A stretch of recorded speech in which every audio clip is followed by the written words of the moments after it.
കർത്താവെ, ഈ നല്ല പ്രഭാതത്തിനായി സ്തോത്രം ചെയ്യുന്നു. നല്ല പ്രഭാതത്തിൽ ദൈവത്തിന്റെ സാന്നിധ്യം ഞങ്ങളോട് കൂടെയിരിക്കുന്ന കൃപയ്ക്കായി സ്തോത്രം ചെയ്യുന്നു. ഇന്നത്തെ ദിവസം യഹോവയുണ്ടാക്കിയ ദിവസം, ഇന്ന് നാം ഘോഷിച്ചാനന്ദിക്കുക എന്ന് പറയുവാൻ തക്കവണ്ണം ഈ ദിവസത്തെ സ്വർഗം ആശീർവദിച്ച് അനുഗ്രഹിക്കണമേ എന്ന് പ്രാർത്ഥിക്കുന്നു.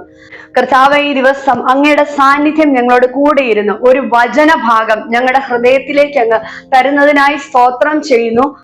അപ്പൊ ഒരു തോട്ടക്കാരൻ ഒരു വൃക്ഷത്തെ നടുന്നത് ആ വൃക്ഷം പൂർണ്ണമായി ഫലം കായ്ച്ചു കാണുവാനും ആ വൃക്ഷം ഏറ്റവും ശ്രേഷ്ഠമായ നിലകളിൽ വളരുന്നത് കാണുവാനും വേണ്ടിയാണ്. എന്നാൽ ഒരു വൃക്ഷത്തെ നട്ടിട്ട് തോട്ടക്കാരൻ പോയപ്പോൾ ആ വൃക്ഷത്തിന് തോട്ടക്കാരൻ നൽകിയ വെള്ളവും വളവും പൂർണ്ണമായി ഊറ്റിയെടുത്ത് ആ വൃക്ഷം എങ്ങനെ വളരണമെന്ന് തോട്ടക്കാരൻ ആഗ്രഹിച്ചോ അതിന് വിരോധമായി കൊണ്ട് ഒരു പരാഗ സസ്യം ആ വൃക്ഷത്തെ ചുറ്റിപ്പിടിക്കുന്നത് പോലെ ചില പൈശാചിക മണ്ഡലങ്ങൾ ചില വ്യക്തികളുടെ ശരീരത്തെ, മനസ്സിനെ, ചിന്താ മണ്ഡലങ്ങളെ ചുറ്റിപ്പിടിക്കുമ്പോൾ സ്വർഗം അതിലേക്ക് ഇടപെടുന്ന ഒരു മേഖലയെ കുറിച്ച് പ്രാർത്ഥിക്കുന്നു. കർത്താവെ, സ്തോത്രം ചെയ്യുന്നു. ഒരു തോട്ടക്കാരൻ ഒരു വൃക്ഷത്തെ നട്ടിട്ട് ആ വൃക്ഷത്തിന്റെ ഫലത്തിലേക്ക് നോക്കിക്കൊണ്ട് നിൽക്കുമ്പോൾ ചില സമയങ്ങളിൽ ആ വൃക്ഷം അങ്ങനെ വെള്ളവും വളവും വലിച്ചെടുത്ത് വളർന്നു വരുന്ന ചില മേഖലകളിൽ ഒരു പരാഗ സസ്യം വന്നിട്ട് അതിന്റെ വെള്ളവും വളവും പൂർണ്ണമായി വലിച്ചെടുത്ത് തന്റെ ശരീരത്തിലേക്ക് ചുറ്റിപ്പിണർന്ന് കയറുന്ന ഒരനുഭവമുണ്ട്. ചില പൈശാചിക ശക്തികൾ ചില വ്യക്തികളെ, അവരുടെ ജീവിതത്തെ, ഭാവിയെ, ചിന്താ മണ്ഡലങ്ങളെ അങ്ങനെ ചുറ്റിപ്പിണഞ്ഞ് കയറിയിട്ട് ആ വ്യക്തി പുറപ്പെടുവിക്കേണ്ട ഫലങ്ങളൊന്നും പുറപ്പെടുവിക്കുവാൻ കഴിയാതെയാകുന്ന ചില സാഹചര്യങ്ങളുണ്ട്. ഈ വൃക്ഷത്തെ ചുറ്റുന്ന പരാഗ സസ്യം ഈ വൃക്ഷത്തിന് കൊടുത്തതായ സകല നന്മകളും വലിച്ചെടുത്തിട്ട് തന്റെ ശരീരത്തിലേക്ക് അത് എടുത്ത് സ്വീകരിച്ച് താൻ വളർന്നു വലുതായി തന്റെ ഫലം പുറപ്പെടുവിക്കുന്ന ചില അനുഭവങ്ങളുണ്ട്. ആ വൃക്ഷം നിസ്സഹായനായി നോക്കി നിൽക്കുമ്പോൾ ആ നിസ്സഹായനായി നോക്കി നിൽക്കുന്ന വൃക്ഷത്തിലേക്ക്, അവന്റെ ശരീരത്തിലേക്ക് ഈ പരാഗ സസ്യം ഇങ്ങനെ ചുറ്റിപ്പിണർന്ന് കയറിയിട്ട് തന്റെ വേരുകൾ ചില പഴുതാര കാലുകൾ പോലെ തന്റെ വേരുകൾ ഈ ശരീരത്തിന്റെ, ഈ വൃക്ഷത്തിന്റെ ശരീരത്തിനുള്ളിലേക്ക് ആഴ്ന്നിറങ്ങി ഈ വൃക്ഷത്തിന് അവകാശപ്പെട്ട നന്മകൾ വലിച്ചെടുത്ത് തന്റെ ശരീരം വീർപ്പിച്ച് അതിങ്ങനെ ഉയർന്നു നിൽക്കുന്ന ചില കാഴ്ചകളുണ്ട്. ചില ഇടങ്ങളിൽ കൂടി നാം കടന്നു പോകുമ്പോൾ നാം കണ്ടിട്ടുണ്ട്. ചില വൃക്ഷങ്ങൾ നിൽക്കുന്നു, എന്നാൽ ആ വൃക്ഷത്തിന്റെ ഐഡന്റിറ്റി നമുക്ക് കാണുവാൻ കഴിയത്തില്ല. കാരണം ആ വൃക്ഷത്തെ പൂർണ്ണമായി മറച്ചുകൊണ്ട് ഒരു പരാഗ സസ്യം, ഒരു വള്ളിച്ചെടി അതിനെ മൂടി നിൽക്കുന്ന കാഴ്ച പലപ്പോഴും നാം കണ്ടിട്ടുണ്ട്. ശരിക്കും ആ വൃക്ഷം ചിലപ്പോൾ ഒരു പ്ലാവാകാം, ഒരു മാവാകാം. പക്ഷേ ആ വൃക്ഷത്തിന്റെ ഐഡന്റിറ്റി പോലും മറച്ചു കളഞ്ഞുകൊണ്ട് ഈ പരാഗ സസ്യം, ഈ വള്ളിച്ചെടി അങ്ങനെ ആർത്തുല്ലസിച്ച് ആ വൃക്ഷത്തെ ചുറ്റിപ്പിണർന്ന് നിൽക്കുന്ന ചില കാഴ്ച നാം കണ്ടിട്ടുണ്ട്. ഈ വൃക്ഷത്തിന്റെ ചില്ലകൾ, ഈ വൃക്ഷത്തിന്റെ ഇലകളൊക്കെയും ഒരു മരവിപ്പിന്റെ അവസ്ഥയിലേക്ക് പോയിട്ട് ഈ അവകാശമില്ലാത്ത പരാഗ സസ്യം, ഈ വള്ളിച്ചെടി അങ്ങനെ തല ഉയർത്തി നിൽക്കുമ്പോൾ കടന്നു പോകുന്നവരൊക്കെ കാണുന്നത് ഈ വള്ളിച്ചെടിയെയാ. ഈ വൃക്ഷത്തെ ആരും കാണാതെയാകും. ഈ വൃക്ഷത്തിന്റെ നന്മകൾ ആരും കാണാതെ ഈ വൃക്ഷം അവിടെ ഉണ്ടെന്ന് മാത്രമേ ഉള്ളൂ. പക്ഷെ വാഴുന്നത് ഈ വള്ളിച്ചെടിയായി മാറുന്ന ചില അവസരങ്ങളുണ്ട്.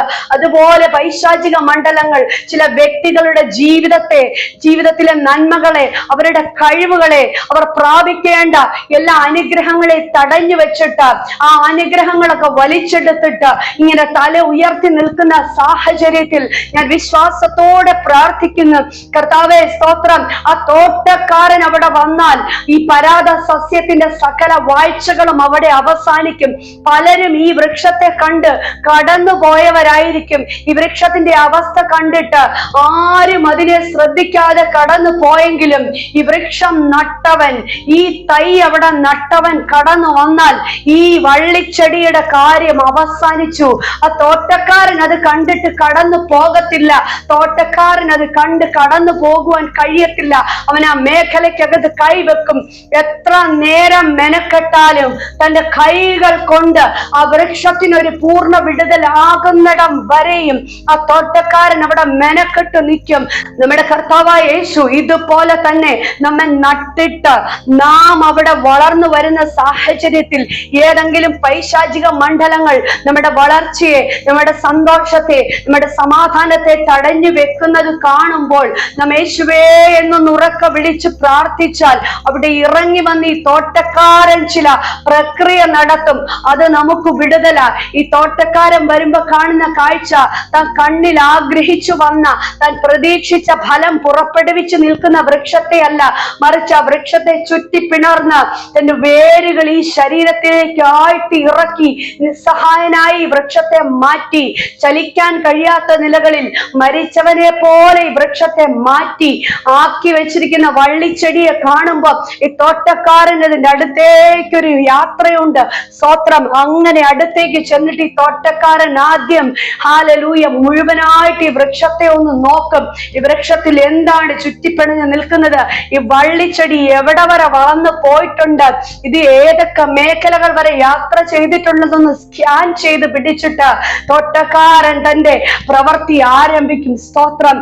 തന്റെ കൈകൾ കൊണ്ട് ഈ ചെടി എത്ര നാളുകൾ കൊണ്ട്, എത്ര കാലം കൊണ്ട്, എത്ര കഷ്ടപ്പെട്ടിട്ട് ഏതൊക്കെ മേഖലയാണോ പൈശാചിക മണ്ഡലം പിടിച്ചെടുത്തത്, ഈ തോട്ടക്കാരൻ തന്റെ കൈ കൊണ്ട്, സ്വന്തം കൈ കൊണ്ട് ഓരോന്നായി ഓരോന്നായി ഇങ്ങനെ വലിച്ചു വെളിയിലേക്ക് ഇറക്കുമ്പോൾ ഈ വള്ളിച്ചെടി എത്ര ദൂരത്തേക്ക് സഞ്ചരിച്ചതാണെങ്കിലും താഴെ നിന്ന് ഈ തോട്ടക്കാരൻ തന്റെ കയ്യിൽ ഈ വള്ളിച്ചെടിയെ ചുറ്റി ചുറ്റി ചുറ്റി താഴേക്ക് വലിക്കുമ്പം ഹല്ലേലൂയ മറ്റൊരു മാർഗവും ഇല്ലാതെ, മറ്റ് യാതൊരു രീതിയിലുള്ള പ്രതികരണവും ഇല്ലാതെ ഹല്ലേലൂയ ഇത്രയും നാളും ഈ വൃക്ഷത്തെ എങ്ങനെയാണോ നിസ്സഹായനാക്കി നിർത്തിക്കളഞ്ഞത്, പ്രതികരിക്കുവാൻ കഴിയാതെ നിർത്തിക്കളഞ്ഞത്, അതേ മേഖലയിൽ ശബ്ദിക്കാൻ പോലും കഴിയാതെ ഈ വള്ളിച്ചെടി എത്ര ഉന്നതമായ ദൂരത്തേക്ക് യാത്ര ചെയ്തെങ്കിലും ശബ്ദിക്കാതെ തിരിച്ചു വരേണ്ട ഒരു സമയം വരും. ഈ തോട്ടക്കാരൻ തന്റെ കയ്യിലേക്ക് ഈ വള്ളിച്ചെടിയെ ഇങ്ങനെ ചുറ്റി ചുറ്റി ചുറ്റി ചുറ്റി പിടിച്ച് താഴേക്ക് വലിക്കുമ്പോ സ്തോത്രം ഏതൊക്കെ മേഖല വരെ ഇത് സഞ്ചരിച്ചോ അവിടത്തേക്ക് അതിന്റെ ഹല്ലേലൂയ അധികാരങ്ങളെ അവസാനിപ്പിച്ച് ആ സ്തോത്രം എവിടെയൊക്കെയാണോ അടക്കി വാണ് വെച്ചത്, അടക്കി വാണുകൊണ്ടിരുന്നത്, ആ മേഖലയൊക്കെ ഉപേക്ഷിച്ച് കളഞ്ഞിട്ട് തിരിച്ചു താഴേക്ക് വരേണ്ടി വരും. സ്തോത്രം. എന്നാൽ ചിലപ്പോൾ തോട്ടക്കാരൻ നോക്കുമ്പോൾ ഈ മരത്തിന്റെ ചില കൊമ്പുകൾ, ഈ വൃക്ഷത്തിന്റെ ചില കൊമ്പുകൾ ഈ വള്ളിച്ചെടിയുടെ ഹല്ലേലൂയ ശിഖരങ്ങളുമായി കൂടി ഇടകലർന്ന് വേർപിരിക്കുവാൻ കഴിയാത്ത മേഖലകളിൽ ഈ ചെടി അതിനെ ചുറ്റി പിടിച്ചു നിൽക്കുന്നത് കാണുമ്പോ തോട്ടക്കാരൻ തന്റെ കയ്യിലുള്ള ആയുധം പുറത്തെടുക്കും. ആ മൂർച്ചയുള്ള ആയുധം കൊണ്ട് ഈ വൃക്ഷത്തിന്റെ ചില കൊമ്പുകൾ, ചില ശിഖരങ്ങളുടെ ഭാഗങ്ങളൊക്കെ ഈ ചെടിയോട് കൂടി ഇരിക്കുന്ന, ഈ ചെടിയുമായി അടർത്തി മാറ്റുവാൻ കഴിയാത്ത ചില ഭാഗങ്ങൾ, ശിഖരത്തിന്റെ ഭാഗങ്ങളൊക്കെ അങ്ങനെ കൈകൊണ്ട് വളർന്നു നിൽക്കുന്ന, അടർത്തി കളയുവാൻ പാടില്ലാത്ത മേഖലകൾ ഈ തോട്ടക്കാരൻ തന്റെ കയ്യിലെ ആയുധം വെച്ചിട്ട് ആഞ്ഞൊന്ന് വീശുമ്പോൾ ആ മൂർച്ചയുള്ള ആയുധം കൊമ്പിന്റെ ചില ഭാഗങ്ങൾ, ശിഖരങ്ങളൊക്കെ മുറിച്ചെടുക്കും. ഇത്ര നാളും ദുഃഖിച്ചുകൊണ്ട്, ഇത്ര നാളും വ്യസനിച്ചുകൊണ്ട് നിസ്സഹായനായി നിന്ന വൃക്ഷം വീണ്ടും വേദനയോടെ ഓർക്കും, എന്റെ ദൈവമേ, എന്റെ അവസാനം എത്തി, ഇനി മുൻപോട്ടൊരു യാത്രയില്ല, എന്റെ ശരീരം മുറിച്ചു കളഞ്ഞു, ഇനി ഉടനെ തന്നെ എന്നെ ചോടോടെ മുറിക്കുവാൻ പോകുന്നെന്നൊക്കെ വിചാരിക്കും. പക്ഷെ തോട്ടക്കാരൻ ആ മുറിച്ച് മാറ്റി ആ ചെടി, വള്ളിച്ചെടി എവിടെയൊക്കെ പോയിട്ടുണ്ടോ ആ ഭാഗമൊക്കെ ചെത്തി മിനുക്കി വൃത്തിയാക്കി ഈ വള്ളിച്ചെടിയുടെ പൂർണ്ണ അധികാരത്തെ തനിങ്ങനെ ചുറ്റി കയ്യിലേക്ക് എടുത്ത് വലിച്ചെടുത്ത് താഴെ ആക്കിയിട്ട് വീണ്ടും ഒരു പ്രവൃത്തി ചെയ്യും. ഈ ചെടിയുടെ വേരുകൾ എവിടെയൊക്കെ പോയിട്ടുണ്ടോ, ഈ പരാത സസ്യത്തിന്റെ വേരുകൾ താൻ നട്ട വൃക്ഷത്തിന്റെ വേരോടുകൂടി ഏതൊക്കെ മേഖലയ്ക്കകത്ത് പോയിട്ടുണ്ടോ അവിടെ നിന്നെല്ലാം ഇതിനെ പറിച്ചെടുത്തിട്ട് സ്തോത്രം, കർത്താവേ സ്തോത്രം ചെയ്യുന്നു. ആ തോട്ടക്കാരൻ ഹല്ലേലൂയ ഒരു കാര്യം കൂടെ ചെയ്യും, ഇതിനെ തീയിലിട്ട് ചുട്ടുകളയും. മേലാൽ തനിക്ക് കിളുത്തു വരുവാൻ കഴിയാത്ത മേഖലയിൽ, മേലാൽ തനിക്ക് അടുത്ത പ്രവൃത്തി ചെയ്യുവാൻ കഴിയാത്ത നിലയിൽ ഈ പരാത സസ്യം അവിടെ ഒരു തീ കുണ്ടത്തിനകത്ത്, തീ ചൂളയ്ക്കകത്ത് കത്തി അമരുമ്പോൾ ഹല്ലേലൂയ തന്റെ ശരീരത്തിൽ ചില മുറിവുകളൊക്കെ സംഭവിച്ച് വേദനയോടെ നിൽക്കുന്ന വൃക്ഷത്തിന്റെ ചുവട്ടിലേക്ക് ഈ തോട്ടക്കാരൻ കടന്നു ചെന്നിട്ട് അവനാവശ്യമായ വെള്ളവും വളവും കൊടുത്ത് ഒന്ന് തലോടി കടന്നു പോകും. സ്തോത്രം. അത് സംഭവിക്കുമ്പോൾ ഈ വൃക്ഷം പോലും തിരിച്ചറിയാത്ത ചില കാര്യങ്ങളുണ്ട്. തോട്ടക്കാരൻ തൊട്ടിട്ടുണ്ടെങ്കിൽ, തോട്ടക്കാരൻ ഒന്ന് ചെത്തി മിനുക്കിയിട്ടുണ്ടെങ്കിൽ അപ്പൻ ശാസിക്കാത്ത മക്കളില്ല. ബാലശിക്ഷ കഴിച്ച് കർത്താവ് നമ്മളെ മുൻപോട്ട് നടത്തുമ്പോൾ സ്തോത്രം വേദനിക്കുകയല്ല, കർത്താവ് ചില അത്ഭുത പ്രവർത്തികൾ ചെയ്യും. ഈ പരാത സസ്യത്തെ പറിച്ചു മാറ്റി ഈ തോട്ടക്കാരൻ കടന്നു പോകുമ്പോൾ, കാലം മുൻപോട്ട് പോകുമ്പോൾ ചില കാഴ്ച കാണുവാൻ കഴിയും. ഈ വൃക്ഷം തളിരിടും, പുതിയ ഇലകൾ വരും, ഇതിന് ഫലം കായ്ക്കും. അത്ര നാളും കായ്ക്കാത്ത ഫലം, അത്ര നാള് കാണാത്ത ഫലം. ഇനി അതിലേക്കൂടി ആരെങ്കിലും കടന്നു പോയാൽ അവർ ആ വൃക്ഷത്തെ കാണും, വൃക്ഷത്തിന്റെ ഐഡന്റിറ്റി കാണും, വൃക്ഷത്തെ നട്ടവനെ കാണും. സ്തോത്രം. ഹല്ലേലൂയ. ഇതുപോലെ തന്നെ ദൈവത്തിൽ ആശ്രയിച്ച് നിർണയപ്രകാരം വിളിക്കപ്പെട്ട നാം മുൻപോട്ടോടുന്ന ഈ സാഹചര്യങ്ങളിൽ പൈശാചിക മണ്ഡലങ്ങൾ നമ്മളുടെ ജീവിതത്തിൽ ഏതെങ്കിലും തടസ്സമായി കടന്നു വന്നാൽ നമുക്ക് പോലും തിരിച്ചറിയുവാൻ കഴിയാത്ത, നമ്മുടെ കണ്ണുകൾ കൊണ്ട് കാണുവാൻ കഴിയാത്ത ഏതെങ്കിലും മേഖലകൾക്കകത്ത് പൈശാചിക മണ്ഡലങ്ങൾ നമ്മളുടെ ജീവിതത്തെ അടക്കി വാണുകൊണ്ടിരിക്കുന്നുണ്ടെങ്കിൽ കർത്താവായ യേശുവിന്റെ മുൻപിലേക്ക് ആ വിഷയത്തെ കൊടുത്ത് എന്നെ വിടുവിക്കണമേ എന്ന് ഉറക്കെ പ്രാർത്ഥിച്ചാൽ ആ കർത്താവ് ഇറങ്ങി വന്ന് പ്രവർത്തിച്ചു കഴിയുമ്പോൾ ഇതുപോലെ നാം പോലും ചിന്തിക്കാത്ത ചില മേഖലയ്ക്കകത്ത് ചില ചെത്തി മിനുക്കുകൾ നടക്കും. അത് നമ്മളുടെ ജീവിതത്തിലെ ഫലങ്ങളെ നമുക്ക് തന്നെ കണ്ണിന് കാണുവാൻ കഴിയുന്ന അടയാളമാക്കി തീർക്കും.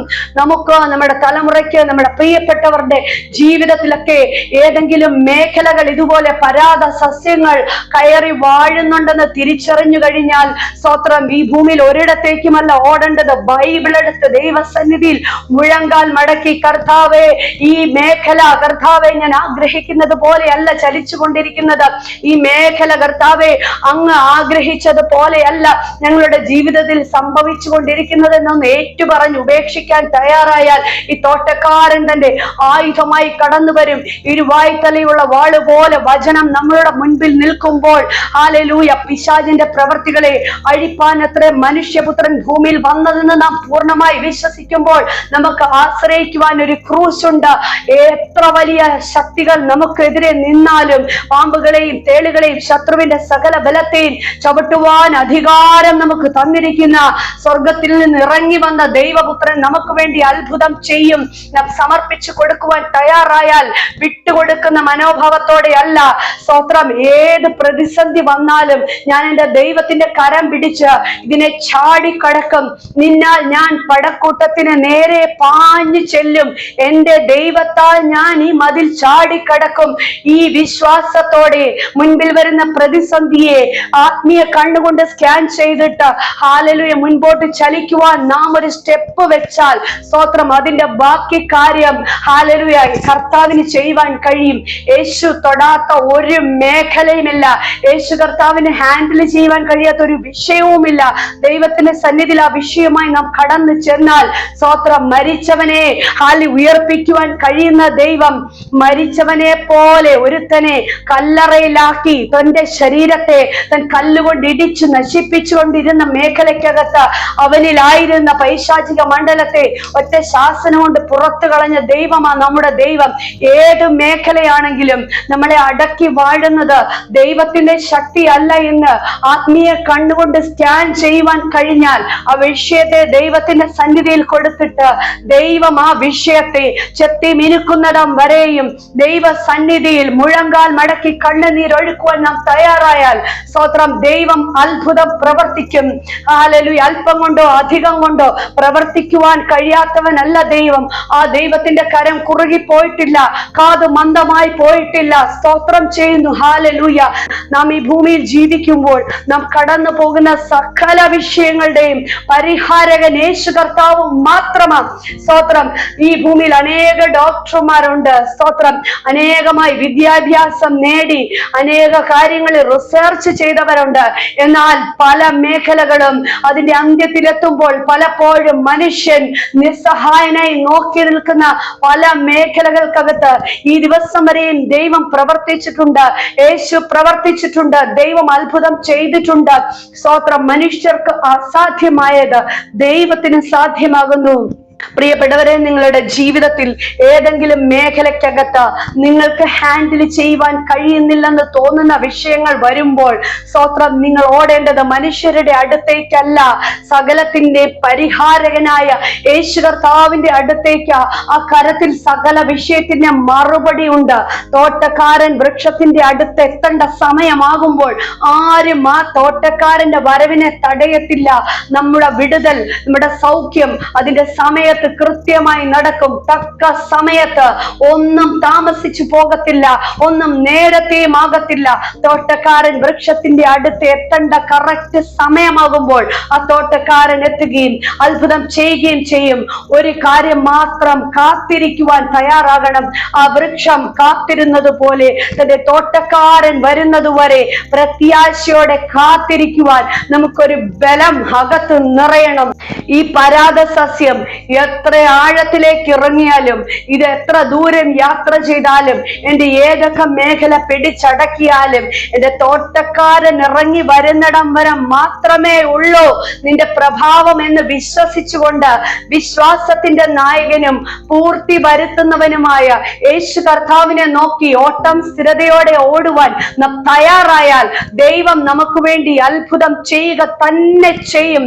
ദൈവത്തിന്റെ മുഖത്തേക്ക് നോക്കുമ്പോൾ നാം ലജ്ജിച്ചു പോകാതെ കരുതേണ്ട ഉത്തരവാദിത്വം നമ്മുടെ ദൈവത്തിനുണ്ട്. അവന്റെ മുഖത്തേക്ക് നോക്കിയവർ പ്രകാശിതരായി, അവരുടെ മുഖമോ ലജ്ജിച്ചു പോയില്ലെന്ന് വചനം പറയുന്നു.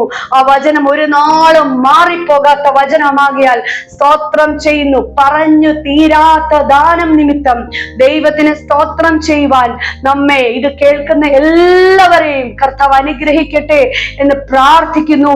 ഈ പ്രഭാതം നമുക്ക് ദാനം തന്ന ദൈവത്തിന്റെ സന്നിധിയിൽ മുഴങ്കാൽ മടക്കി കർത്താവിന്റെ കണ്ണിലേക്ക് മാത്രം നോക്കി യാത്ര ചെയ്യുവാൻ സ്വർഗം ഇടയാക്കട്ടെ. ഇത് കേട്ട സകലരിലും കർത്താവ് ഒരിക്കൽ കൂടി ഇടപെട്ട് കർത്താവിന്റെ വലിയ പ്രവർത്തികൾ കർത്താവ് ചെയ്യുന്നതിനായി സ്തോത്രം ചെയ്യുന്നു. കർത്താവിന്റെ പ്രവർത്തിക്ക് വേണ്ടി കാത്തിരിക്കുവാൻ, അത് കർത്താവിന്റെ കരത്തിൽ നിന്ന് സ്വീകരിച്ച് അനേകരോട് സാക്ഷ്യം പറയുവാൻ ഇത് കേൾക്കുന്ന സകലരെയും ദൈവം സഹായിക്കട്ടെ എന്ന് പ്രാർത്ഥിച്ചുകൊണ്ട് കർത്താവിന്റെ നാമത്തിൽ പ്രാർത്ഥിച്ച് സകലരെയും അനുഗ്രഹിക്കുന്നു.